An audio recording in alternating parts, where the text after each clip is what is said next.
या स्वरों में जो नया परिवर्तन होता है उसको क्या कहते हैं?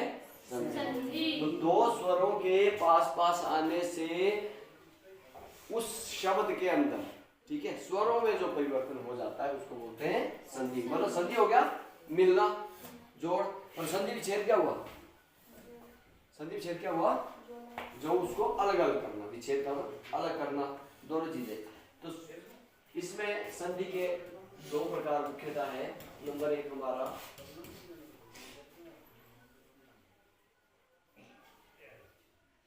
ठीक है, एक है स्वर संधि, दूसरा व्यंजन संधि। तीन प्रकार है इसमें, स्वर, व्यंजन और विसर्ग, तीन प्रकार की। सीधी सी बात है, स्वर संधि में हमारे स्वर है ना, अ से औ तक के जो हमारे स्वर आते हैं। व्यंजन में वर्ग वर्ग वर्ग वर्ग वर्ग जो भी हमारे व्यंजन है उनके, और विसर्ग में आपका विसर्ग अह से जो संधि बढ़ती है तो उसके बारे में करेंगे। स्वर संधि के अलग से नीचे रूप दिए गए हैं, जिसमें नंबर एक दीर्घ संधि, दूसरा गुण संधि, तीसरा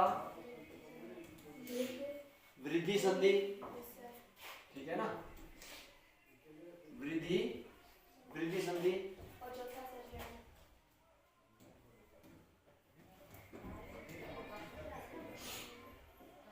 और चौथा व्यंजन संधि, ठीक है।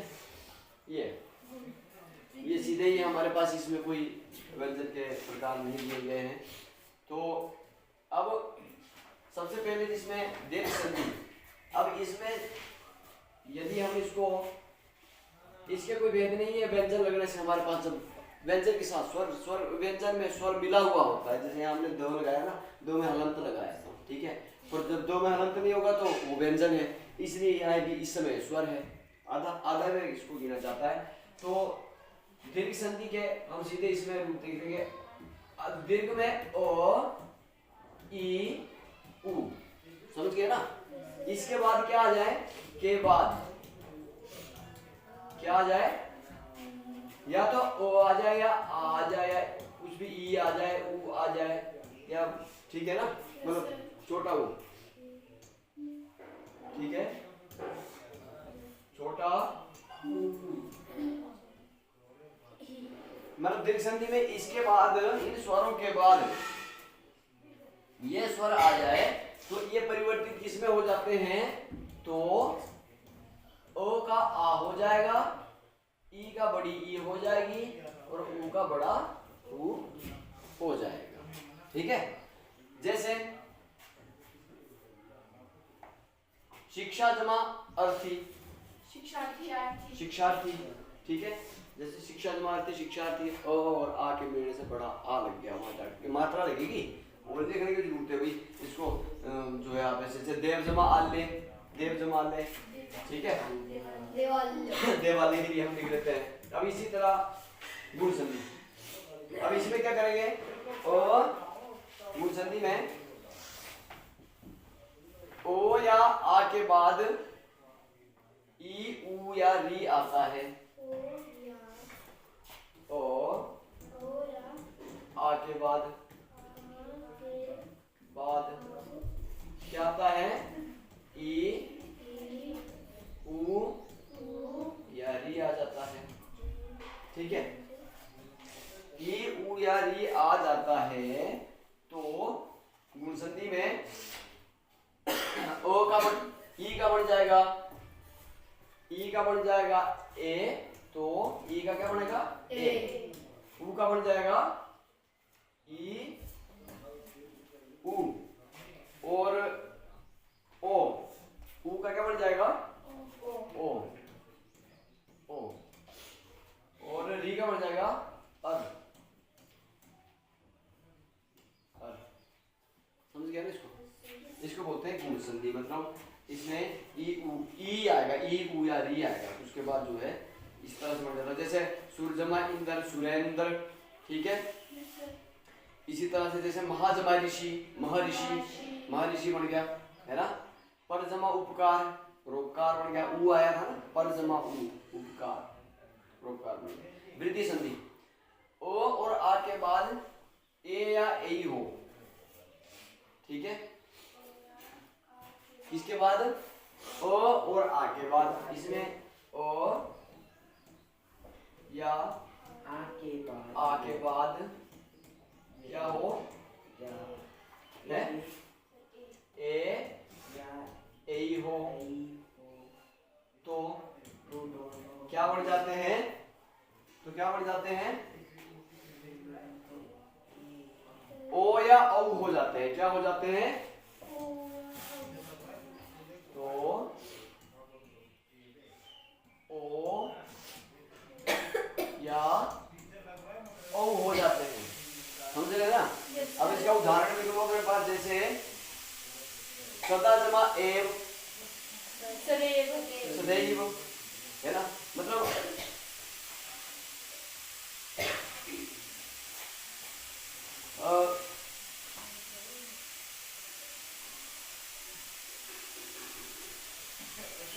ए या देखो या तो सही करना पड़ेगा।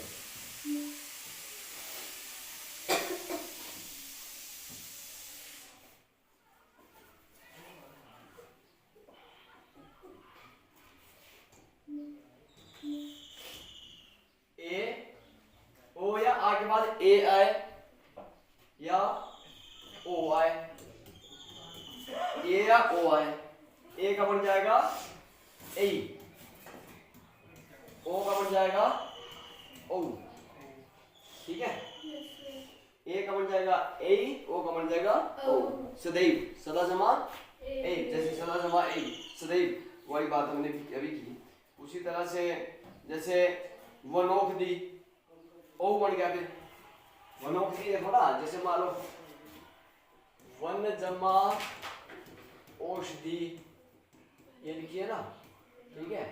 और इसको जब आगे हम करते हैं तो वनोकदी में ये ओ की मात्रा हो जाती है, वनोकदी ऐसे लिखते हैं फिर इसको, मतलब ओ की मात्रा वहाँ बढ़ जाती है, ठीक है। ओ कर देना है इसकी पहचान के लिए।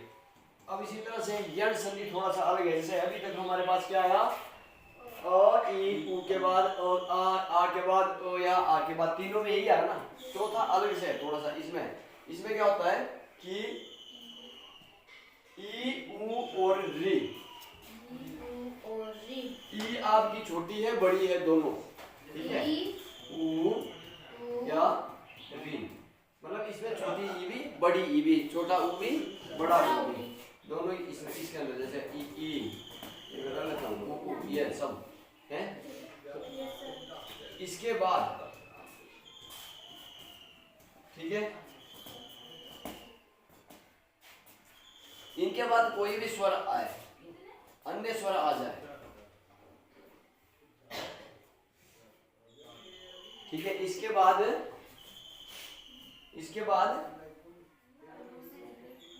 कोई भी स्वर हो तो क्या हो जाता है, ई का य, उ का व और री का र, ई का य व री का र। जैसे अति जमा अधिक, देखो ना, अति जमा अधिक, ये हमारे पास जैसे अधिक, समझ गए ना। अब देखो यह क्या हुआ, पहले आया छोटी ई, आगे आया ओ, ठीक है, कोई भी स्वर आगे आगे। अब ई का क्या हो जाता है, य, तो इसलिए अत्यधिक लग गया, जब इसको हमने इकट्ठा कर दिया तो अत्यधिक बन गया। जैसे आपके फॉर्मूले होते हैं ना मैथमेटिक्स के, वैसे चलता ही है, तो ई और ओ से यह बन गया अत्यधिक, समझ गए। उसी तरह से जैसे प्रति उपकार, ई के बाद उ आया है तो प्रत्युपकार है ना, उ ये भी यू ही बन गया, यू बन गया है। ए आया है प्रत्येक,